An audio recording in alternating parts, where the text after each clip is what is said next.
Hey, what's up, guys? This is Cobra One. We are on take two of this video because I tried to use my laptop for editing and the playback was horrible. It was lagged, and I'm just not doing it. It's so much easier on my phone, so we're gonna do it the right way. So this is story time number 12. We're going to call this person Johnson. What we're going to talk about today is the most toxic NCO I ever worked with. And I use that term loosely because when I describe toxic, not only is he a toxic NCO, he was a toxic soldier, and he was just a toxic person. He was a shitty fucking person. He had zero integrity and was all about himself. So in the beginning, when I arrived to my first unit, which is Brutal Company 2 Fury, 2nd Battalion 508th Parachute Infantry Regiment, in end of 2017, early 2018, we all come back from Christmas block leave, and I'm assigned to 1st Platoon in Brutal. I meet Johnson. So Johnson gets promoted from PFC to Specialist, and the first thing his team leader that promoted him said was, he had a terrible attitude. It was the first thing he said about him. And he looked like he had a bad attitude just by the way his face sat. I'm not a man to judge someone by the look on their face, as I'm no never-resting bitch face, but when you talk to me, my words tell a different story. He matched the description very well. So he's in a shitty mood, and I say he's a terrible person because he was always attacking people, especially when he started getting some rank. He crossed lines as well. He crossed lines you're not supposed to cross. So on story time number 11, I did a video on Jupiter and how Jupiter got kicked out brutally. Well, he was always hazing Jupiter. One hazing incident, Johnson and another soldier during JRTC rotation of 2018 took Jupiter, and Jupiter was in MOP 4, full chemical suit, hot as fuck. Even in February in Louisiana, it was hot as fuck. And they urinated on the ground and made him do exercises in their urine for hours.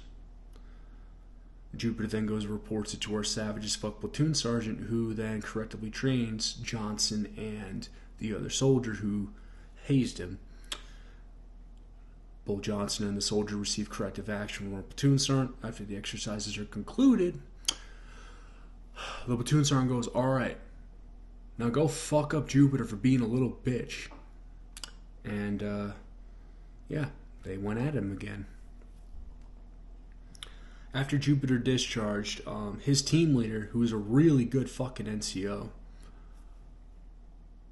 and I plan to send this video to this dude because he's an excellent dude, still doing great things for not just our country but other people's countries.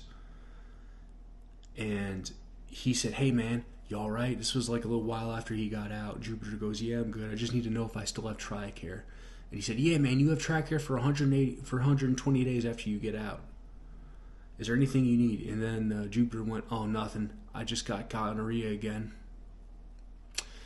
So, still had the same number. Everyone gets each other's phone numbers in the Army. So Johnson and other soldiers began contacting Jupiter, encouraging him to kill himself. I don't know how frequent this was because I got in contact with Jupiter about 4 years after he got out of the Army, because he found out I promoted to sergeant and wanted to congratulate me. And he told me that they kept calling him and telling him he needs to kill himself. They were sending him threatening voice messages, text messages, and just saying, "Yeah, you need to fucking kill yourself." So Jupiter filed an EO complaint against him as a civilian and ended that. The obsession, like, what if Jupiter did kill himself? I don't think that Johnson would care. Johnson seems like the typical kid. He was extremely intelligent, probably was spoiled, had everything handed to him, joins the Army thinking he's going to be a Ranger, gets failed out of RASP and ends up in the 82nd Airborne, like a lot of dudes who go to RASP. And he, at that time, at least back when it was Airborne School, then RASP, that's how your Option 40 contract was set up back then. And, just thought that the high school life he lived was how the world was. Because when you grow up in the Army, it's a kind of similar culture. And it warps your mind. And that's a problem that the Army needs to fix. It warps your mind to reality. Like, I'll tell you right now, I've been in the civilian world for a while now. Unless Johnson goes to a civilian blue-collar job, and even then, you acting the way you do, trying to one-up people, bully them, you're not going to last long. So, Johnson promotes to corporal, then sergeant very quickly. He rose to the ranks very quickly because he was an intelligent soldier. He knew his shit. The 240 machine gun was his bitch. He knew her very, very well. He knew the 8 major groups. He could shoot that thing like no other soldier. He was an assistant gunner that knew his shit. He knew everything you need to know about being an assistant gunner. All right, you wanted to spot targets out to 1,100 meters and further. Johnson was your man. He knew how to get a gun team to operate. He was good at his role, but he was a terrible fucking person. He transfers to 2nd Platoon. I also was in 2nd Platoon at this time. I had moved out of 1st Platoon because of some issues. I was in 2nd Platoon, I was doing good. He heard I was doing good and even told me himself, I hear you're doing great. He seemed okay, but while there were good qualities, I think some of his behavior is inexcusable, like repetitively trying to convince someone to kill themselves. Listen, that's fucked up. I'm not going to lie to you, don't ever do that to someone. Sometimes, if someone's really bad enough, or you think they're bad enough, you'll do it. Like, Dank Means for Dragon Teens had people messaging him, telling him he needs to kill himself over something that didn't happen. People thought what they thought, but still, it's wrong. Don't fucking do that. And that's a recommendation. It's just fucked up. And if someone kills themselves, how are you going to handle that? Did you really want them to die? And most of the time you don't. You just wanted to fuck with them. But until reality hits you in the face, people are never going to stop. And that was Johnson. So, when he wanted to make someone look bad and unintelligent, it didn't matter how good they were. So I'll give you an example. One day we were doing room clearing. I don't want to talk too much tactics on the internet. I'm not going to contribute to easily allowing you to see tactics on the internet because, I don't want bad guys to see it. Granted, it's already out there. I'm not going to contribute to it. So I'll talk lightly about a tactic in room clearing that we were practicing. So per textbook, number 1 man's muzzle's on the door. Number 2 man is long. So he's on the door, 2 man's long. Number 3 man, while number 2 man's long, is out and up. And number 4 man is to the rear. That provides a fire team 360 degrees of security as they're waiting in a stack to enter and clear a room.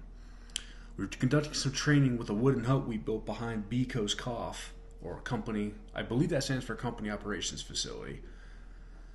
And we were stacked up there waiting. Well, I remember Johnson came up to me while I was number 3 man out and up and went, "You're pulling long, right? All right, you're pulling long." Making this big scene trying to say, hey, like I'm making an obvious mistake an infantryman's not supposed to make when I'm counting the stack. 1, muzzle. 2, long. 3, out and up. And I looked and I'm like, so I did what he said. And we had 2 dudes pulling long. And I'm like, what the fuck is he doing here? He was so committed to making you look bad that he would gaslight you into thinking that something that is doctrinally right is fucking wrong. That's the level of manipulation that this man would go to fuck with someone he didn't like. And it was really creepy and really fucking weird. We deployed to Iraq. So before we talk about Iraq, let's talk about the JRTC rotation before this deployment. So about a year before we deployed to Iraq, we went to JRTC. I was opposing force. We were all opposing force. I got into it with my squad leader. I quit. And when I say I quit, I didn't quit. I dropped my gear because my squad leader was fucking with me just to fuck with me, or how I thought at the time. I ended up finding out that he didn't know the situation. I was told to do something, and it was wrong. The person that told me to do it was wrong. That was a team leader. My squad leader was correcting a situation. He thought that I was blatantly just disregarding what was said. When I quit, he said, "I'm very disappointed in you." And then I talked to platoon sergeant. Sergeant was pissed.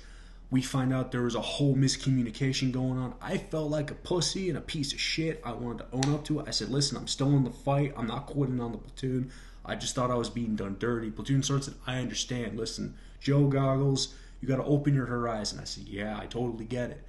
Life lesson, army lesson, leadership lesson. I moved on. Never do that again.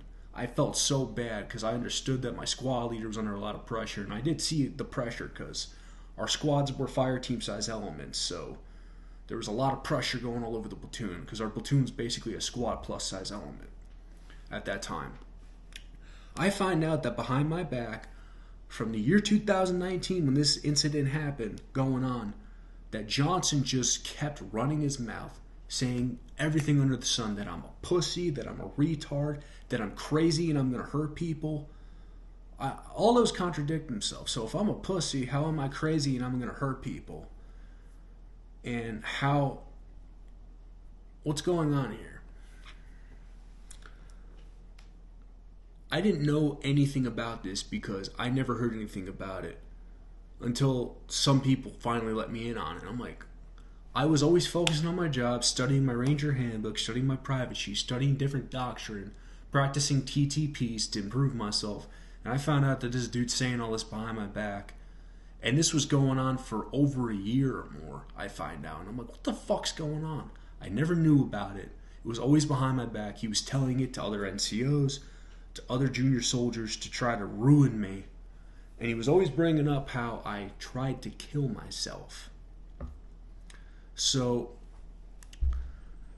2018, if you guys saw my video, my complete history on behavior health, had a bad stint, cut my arm, big mistake. A month later, I told my team leader about it. I ended up going to the 6th South. Always talking about that.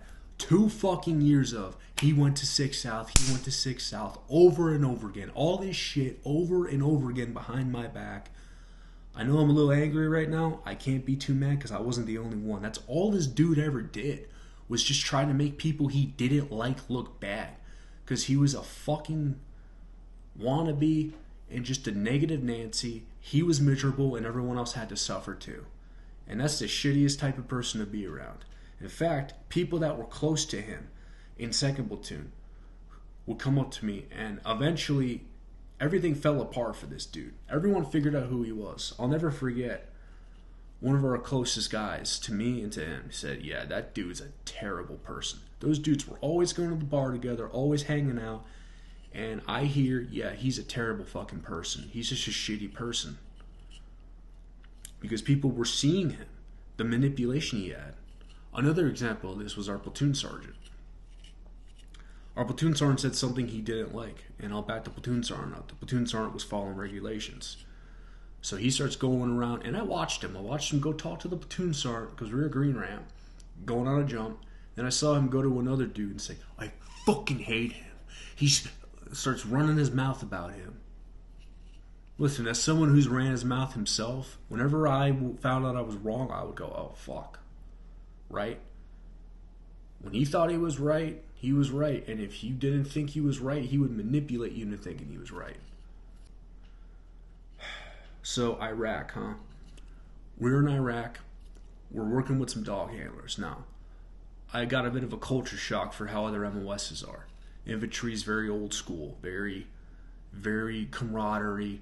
We're together, very toxic as well.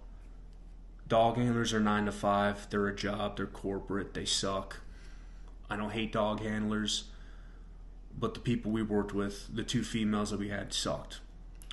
One of them was apparently I heard rumors that I was going to get a sharp complaint, and I thought, what the fuck did I do?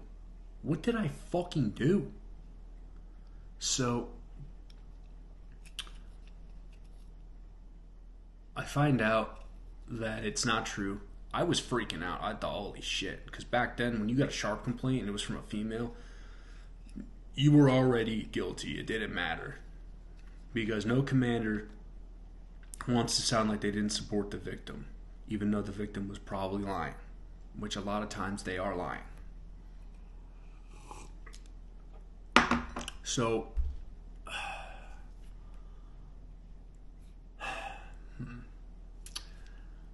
my squad leader sits me down. He's like, listen, man, you're not getting a sharp complaint. Listen. Social etiquette, right? Don't ask people personal questions. And I went, I knew that, but I thought, in my mind at the time, we're in the Army, that kind of doesn't apply, or I assumed it didn't apply, but then I thought, okay, hold on a second here. I looked at how they ran things. They ran things way differently than us. Different MOSs, different culture. I went, okay. He's like, you still want to go to behavioral health? I said, hey, I'm good. I just did that because I was scared, and I'm good. All right. I returned early from Iraq, along with half of 2 Fury. They sent back all of Scouts, all of ACO, and 7 dudes from BCO and CCO. And one of the soldiers that returned with me was under Sergeant Johnson, and he starts talking shit, saying how, oh yeah, Sergeant Johnson placed a bet that you would lose your mind in Iraq. And apparently he found out about me wanting to go to behavioral health, and won a bunch of money. And this wasn't just soldiers from his squad. This was weapon squad, 3rd squad, 1st squad too. Well, not really 1st squad. He hated our squad because we were better than him, and he wouldn't admit it. So with everything that built up, he's crazy, he's a pussy, he's retarded, and then just exploiting HIPAA shit, I lost my mind.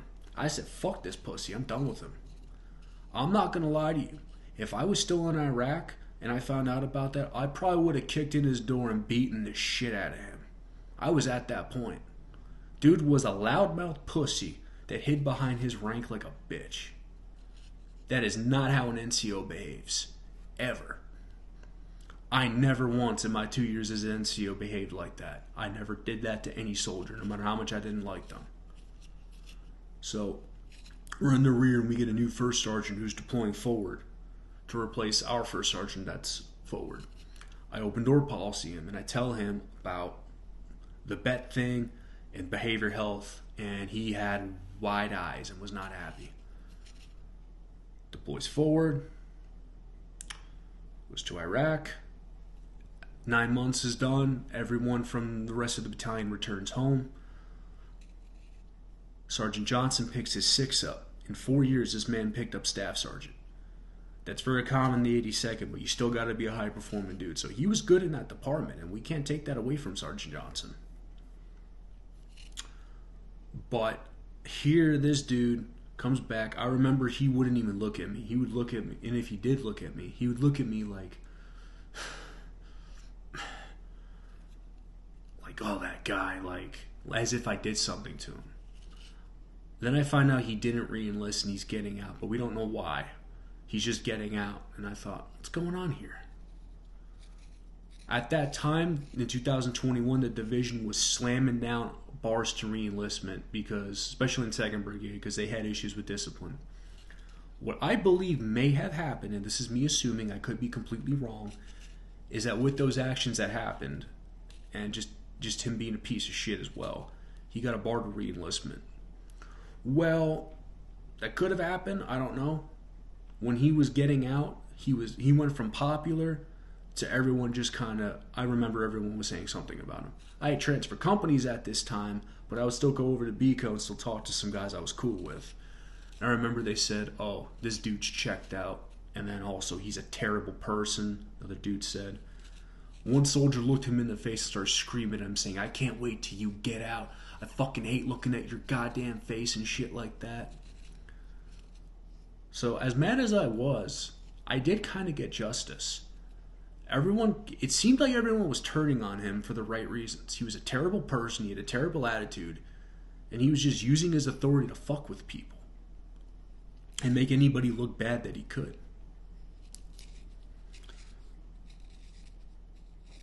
And he got out. I was shocked that he got out. He seemed like a career dude. Well, one day I'm on social media and there's a photo of a man with a resting bitch face, and it looked a lot like him. Dude was wearing all face camo, had a headband on, and had a Tennessee National Guard patch on. Well, it was probably him. He's probably in the Tennessee National Guard. I don't know. If he is, I hope he learned from his mistakes and he's better. If not, fuck him, you know? That behavior health shit was a personal attack on me. There was no, oh, you gotta do this and they'll stop fucking with you. It was a constant attack, like, we gotta get this dude out because of this one behavior health appointment. And, you know, I wonder why dudes end up taking their lives in the military. And it's because of people like that. The maliciousness against Jupiter. Jupiter was out of the army and you still had to tell him you have to kill yourself. Like, what are you doing, man? So I wanted to tell you guys his story time for a lot of reasons. It always sat deep with me, but also no one gets away with stuff for too long. There's a saying, the FBI always gets his man, and if you're going to be a career criminal, you need to understand that you're eventually going to get caught.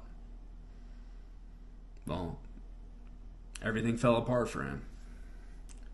So if you're going through something like this, you can probably relate to me. History repeats itself. You're not alone. Stick it out. Keep your head high. It won't last forever. Thank you for watching. More to come. Cobra 1 signing off.